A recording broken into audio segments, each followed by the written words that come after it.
Yeah, we're using brand new simulations of the climate from state-of-the-art climate models that were run specifically for the IPCC experiment, and those are going directly to run our hydrology model.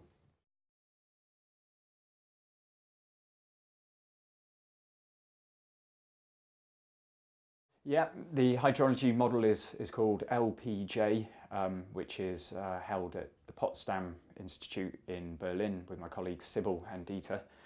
And we've modified this to install a groundwater layer at the bottom of the soil module. And we've also made a modification to allow the amount of water that gets into the soil system and eventually into the groundwater store to reflect the topography of the slope cell. Because obviously if you have a steep slope, then more of the water is able to run off, whereas if it's a shallow cell, more is allowed to enter the system.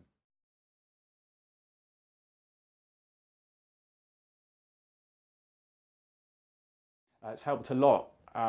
Obviously, as the science moves towards multidisciplinary impacts, it's great for people such as myself who have been trained more in the natural and physical sciences to actually see the impacts into carbon pricing, for example, to follow through all the different models. It's been very helpful.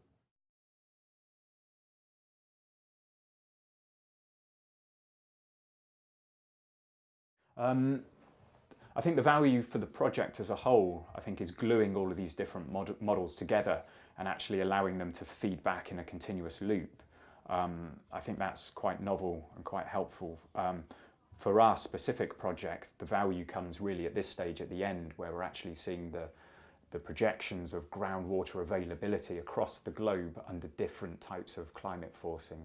And if you're a policy planner or a decision maker, particularly in regions of the world which already don't have much groundwater, we hope that our results will be helpful there.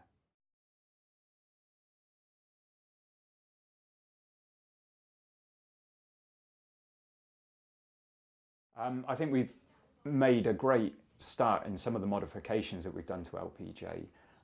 I'd like to collaborate further to refine the model. One particular aspect that would be worth following up, I think, is looking at how crops can access groundwater stores for irrigation. And so does having this extra store of water, does it change the amount of crops that's been able to grow in different parts of the globe under climate change, or do you need to plant different crops, for example?